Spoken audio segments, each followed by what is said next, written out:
Hello everyone, welcome to Career Information Job Alerts. Central industrial security force यानी कि CISF के under कुछ recruitment जारी किया है for the post of assistant sub inspector और हेड कांस्टेबल के लिए। इस पर्टिकुलर रिक्रूटमेंट में जो वैकेंसीज है वो 540 वैकेंसीज टोटल इस रिक्रूटमेंट में जारी की गई है। इसी के बारे में आज आपसे इस वीडियो में डिटेल डिस्कशन करने वाला हूँ। वैकेंसीज कितनी है, कैटेगरी वाइज कितनी है, उसके बाद अप्लाई कैसे करना है, सिलेक्शन प्रोसेस आपका कैसा होगा, अप्लाई करते वक्त आपको कौन से डॉक्यूमेंट्स, क्या क्या चीजें आपको जरूरी है, पूरी जानकारी अच्छे से बताऊंगा। तो पूरा वीडियो अच्छे से देखिए ताकि उसके बाद मैं आपसे सारे लिंक भी शेयर कर दूंगा जहां से आप अप्लाई कर पाओगे और ये PDF भी आपको मिल जाएगी। तो चलते हैं सबसे पहले इस पर्टिकुलर रिक्रूटमेंट की और जो अभी जारी किया गया है 26 ऑफ सितंबर यानी कि कल ही से इसके जो ऑनलाइन एप्लीकेशन के जो फॉर्म्स है वो ऑलरेडी शुरू हो चुके हैं भरना। 25 अक्टूबर तक आप इसको अप्लाई कर सकते हो 5 बजे तक। Male and female Indian citizen can apply. Assistant sub inspector जो स्टेनोग्राफर का पोस्ट है वो पे लेवल 5 के हिसाब से आपको यहाँ पे सैलरी मिलेगी। वही हेड कांस्टेबल जो है मिनिस्टरियल का जो पोस्ट है वो है लेवल 4 का पे स्केल के साथ आपको यहाँ पे मैट्रिक्स के साथ यहाँ पे आपको सैलरी मिलेगी। तो दोनों के पे स्केल यहाँ पे पहले ही उन्होंने यहाँ पे बता दिए हैं। ओके, देन अभी बात करते हैं नेक्स्ट आपका जो आता है वो है आपको ऑनलाइन मोड से ही अप्लाई करना है, कुछ भी फिजिकल डॉक्यूमेंट आपको भेजना नहीं है। देन फिजिकल स्टैंडर्ड टेस्ट आपका PST, documentation, written exam, skill test and medical exam, इस प्रकार आपका जो है यहाँ पे शेड्यूल्ड होगा। ओके, रिटन एग्जामिनेशन आपका OMR बेस्ड भी हो सकता है या फिर कंप्यूटर बेस्ड टेस्ट भी आपका हो सकता है। ये बाद में चीजें आपकी क्लियर हो जाएगी। After completion of PST and documentation and written examination under OMR या फिर CBT मोड में all India category wise merit list आपकी यहाँ पे तैयार की जाएगी, उसके हिसाब से आपको बुलाया जाएगा। अब PST में क्या होगा या फिर डॉक्यूमेंटेशन आपको कौन से डॉक्यूमेंट्स या रिटन एग्जाम का आपका कैसा सिलेबस होगा वो सारी जानकारी मैं आपको आगे बताऊंगा। So don't worry. The number of candidates जो है कॉल किए जाएंगे स्किल टेस्ट के लिए वो डिपेंड करता है आपके रिटर्न पे, यानी कि आपके मेरिट लिस्ट जो रिटर्न एग्जाम पे लगेगा। क्वालिफाइंग मार्क्स जो यहाँ पे दिए वो 35% है और for UR, EWS and ex serviceman वही 33% SC, ST and OBC categories के लिए यहाँ पे रहेंगे।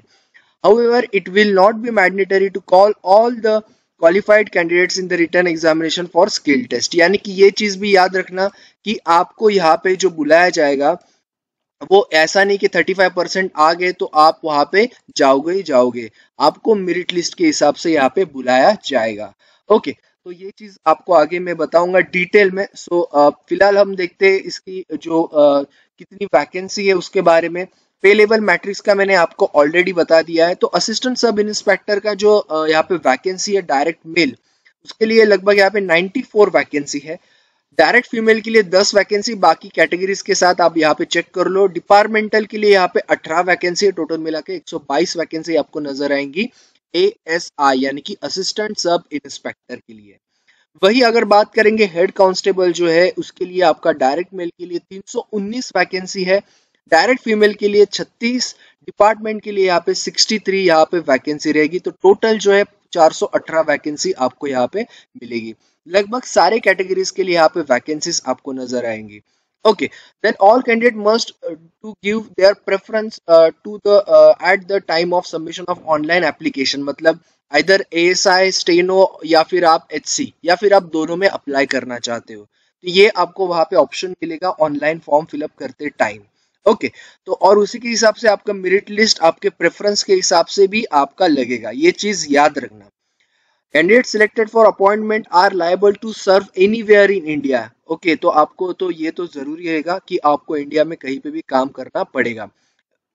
Only one application is to submitted by candidate, तो एक ही करना है क्योंकि आपको एक ही एप्लीकेशन में जो है वो यहाँ पे प्रेफरेंस देने, तो आपको अलग अलग एप्लीकेशन करने की जरूरत है नहीं यहाँ पे। अब बात करते हैं एलिजिबिलिटी क्राइटेरिया पे। तो ASI एंड हेड कांस्टेबल का जो एलिजिबिलिटी क्राइटेरिया है वो मैं आपको बता दूं। Candidate must have passed intermediate और senior secondary school 10+2 examination from the recognised board university से आपका जो है वो होना चाहिए। और याद रखना till the last date of application तक आपका ये क्वालिफिकेशन क्लियर हो जाना चाहिए। 18 से 25 आपका यहाँ पे एज लिमिट रहेगा। यहाँ पे रिलैक्सेशन 5 साल SC ST वालों के लिए मिलेगा, वही OBC के लिए 3 साल, और बाकी आपको डिपार्टमेंटल के लिए भी 45 ईयर्स तक मिलेगा जो SC ST। जनरल कैटेगरीज के लिए 40 साल ईयर तक आपका यहाँ पे रहेगा।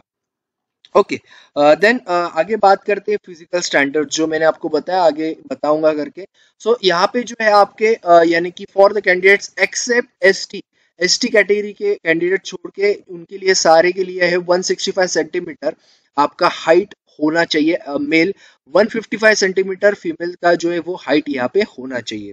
वही रिलैक्सेशन जो है बाकियों के लिए यहाँ पे जो है वो इस प्रकार रहेगा। वो किन किन लोगों के लिए यहाँ पे दिया हुआ है, त्रिपुरा, जम्मू एंड कश्मीर, मेघालय, बहुत सारे स्टेट्स है यहाँ पे, सिक्किम, नागालैंड, उनके लिए ये रहेगा relaxation 162.5 for males and 150 for the females. Okay, the above candidates और standards will applicable for all categories, यानी कि इन स्टेट्स में इन पर्टिकुलर एरियाज में अगर कोई भी कैटेगरी से आप हो, आपको यही एलिजिबल जो आपका रहेगा।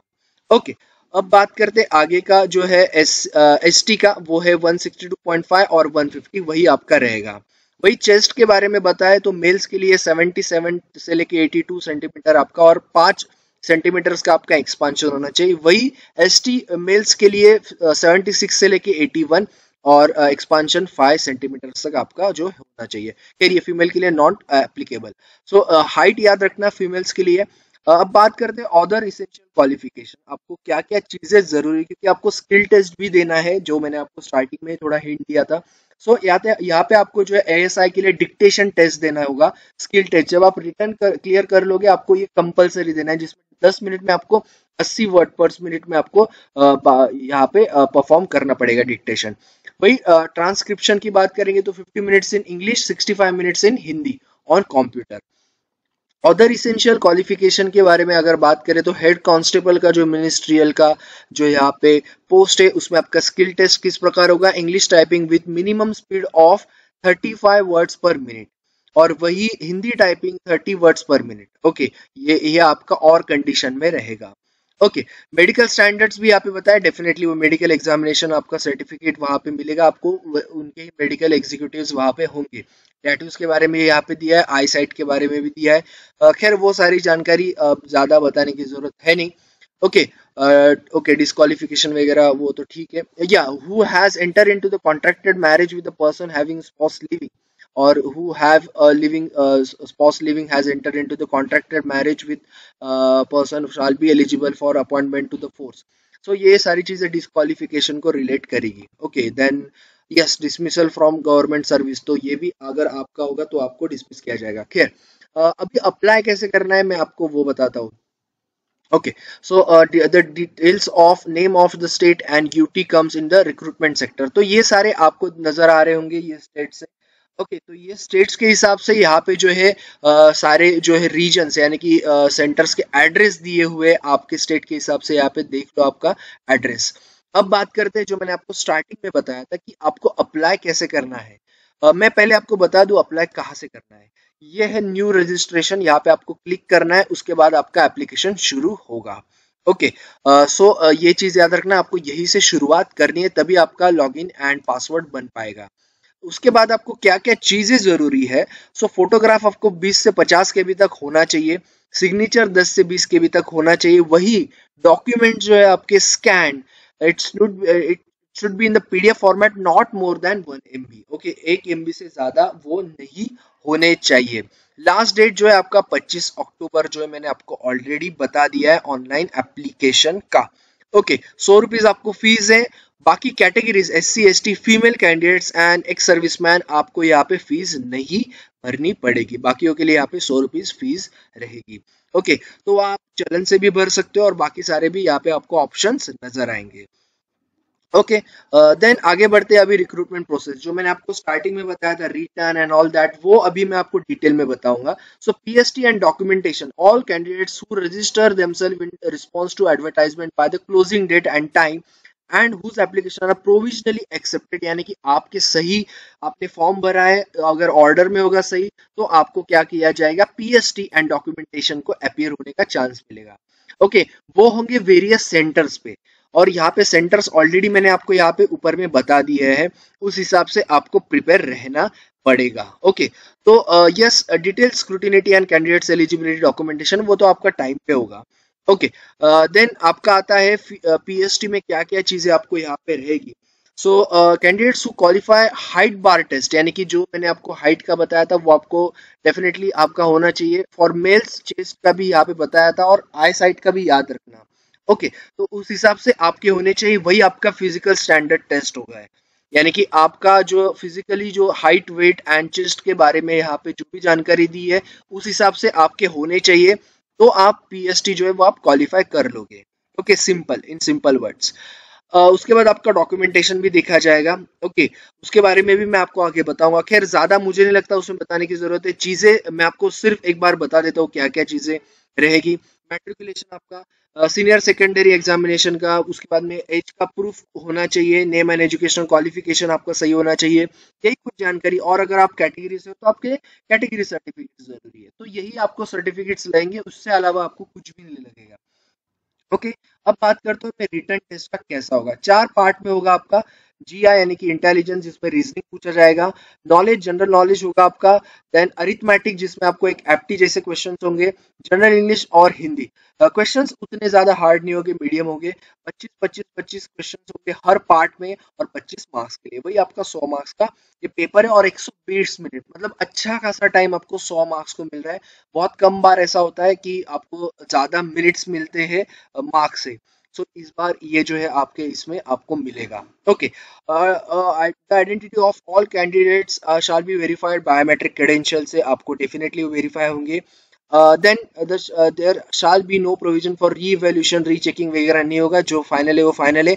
मैंने जैसे आपको बताया 12th स्टैंडर्ड के हिसाब से आपका ये पेपर डिजाइन किया जाएगा, ज्यादा कुछ डिफिकल्ट नहीं होगा। आफ्टर रिटर्न आपका जब सिलेक्शन इसमें हो जाएगा, आपको बुलाया जाएगा किसके लिए, स्किल टेस्ट। और मैंने स्किल टेस्ट का आपको पहले ही बता दिया क्या क्या चीजें जरूरी है। ओके, अगर आप स्टार्टिंग से वीडियो देख रहे हो तो आपको वो चीज भी मैंने बता दी है। ओके, और स्किल टेस्ट हमेशा याद रखना सिर्फ और सिर्फ क्वालिफाइंग नेचर होती है। ओके, और एक चीज में आपको अच्छी बात यह है कि आपको आंसर कीज मिलेगी, तो ये बहुत अच्छी बात है, आपको मार्क्स पता चल जाएंगे। और एक इंपॉर्टेंट चीज जो हमेशा बच्चे पूछते हैं, नो निगेटिव मार्किंग। आपको यहाँ पे कोई भी निगेटिव मार्किंग नहीं, 100 के 100 अटेम्प्ट करके आओ। ओके, मेडिकल एग्जामिनेशन उसके बाद होगा। ओके, मोड ऑफ सिलेक्शन के बारे में मैंने आपको सारी जानकारी दे दी है। फिजिकल, स्टैंडर्ड, डॉक्यूमेंटेशन, उसके बाद रिटर्न, एंड रिटर्न क्लियर हुए तो skill test. Skill test qualify करना है, रिटर्न के हिसाब से आपको बुलाया जाएगा। जो भी स्किल टेस्ट क्वालिफाई करेंगे, मेरिट लिस्ट उस हिसाब से लगेगी। यहाँ पे टाई होने के चांसेस भी है, क्योंकि निगेटिव मार्किंग जो है यहाँ पे नहीं है, तो मोस्टली टाई होने के चांसेस ज्यादा होते हैं।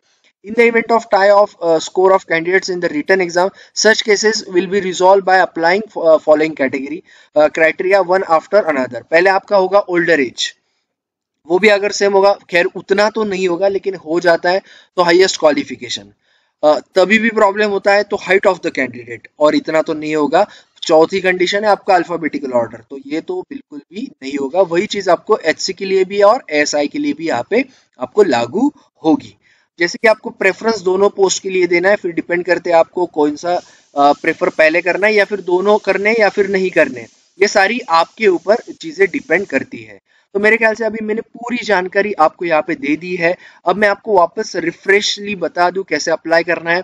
मैंने आपको ऑलरेडी रजिस्ट्रेशन का बता दिया, न्यू रजिस्ट्रेशन, वहां पे क्लिक करो। ओटीआर यानी कि वन टाइम रजिस्ट्रेशन आपका होगा।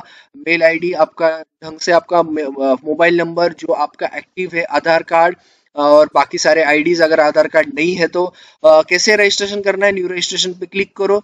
स्टेप बाय स्टेप अभी आपको मैं कुछ चीजें बता रहा हूँ। Basic details, additional contact details, the one time registration form, matriculation details, आपके जो बाकी जानकारी SC ST या फिर आप OBC या फिर बाकी कैटेगरी से हो तो वो, date of birth, and then part 2 आपका शुरू होगा जिसमें आपको फोटोग्राफ, साइन सारे अपलोड करने हैं। उसका भी मैंने बता दिया। साइन हमेशा याद रखना ब्लैक इंक से ही आप एक बार रेडी करके रखो, वही आप बाकी जगह पे यूज कर पाओगे, क्योंकि ऐसा नहीं होना चाहिए कि प्रॉब्लम कुछ हो उसमें। और फोटोग्राफ भी आपका सही से होना चाहिए। और ये आप जब फॉर्म फिलअप कर लोगे, उसको print out of their filled application form वो आप निकाल के रखो, and retain the same with them. तो आपके पास वो रहने दो, प्रिंट निकाल के रखो, अच्छा रहेगा, आगे जाके आपको जो है यहाँ पे यूज हो सकता है, बाद में आपको लेके भी जाना पड़ सकता है। तो आपके पास एक बार वो प्रिंट आउट निकाल के रखे रहो, या फिर आप कहीं पे सेव भी उसको कर सकते हो। ये बाकी जानकारी है जो मेरे ख्याल से इंपॉर्टेंट बातें थी, वो मैंने आपसे पूरी तरह से डिस्कस कर ली है स्टार्टिंग से। अगर आप वीडियो अच्छे से देखोगे तो आपको पूरी इंफॉर्मेशन इसमें मिल जाएगी, ताकि आप इस वीडियो को देखने के बाद सीधा अप्लाई कर पाओगे। पहला लिंक दे दूंगा इस पीडीएफ का जो आपको सामने नजर आ रहा है, दूसरा लिंक दे दूंगा मैं जो आपको यहाँ पे फॉर्म भरना है CISF के लिए। ओके, तो दोनों लिंक मैंने दे दी आपको डिस्क्रिप्शन बॉक्स में, फॉर्म भरो। ऐसे वीडियोस, ऐसे जॉब के रिक्रूटमेंट्स आपके लिए मैं लाता रहूंगा हर दिन। तो आपको क्या करना है, सब्सक्राइब एंड बेल आइकन को हिट करना है, क्योंकि बहुत जरूरी है। बहुत सारे नोटिफिकेशंस आपके लिए मैं लेके आऊंगा। So thank you all and all the best everyone, stay tune. Plus आप चाहे तो टेलीग्राम चैनल भी ज्वाइन कर सकते हैं, उसका भी लिंक मैं आपको दे दूंगा। So thank you all and all the best everyone.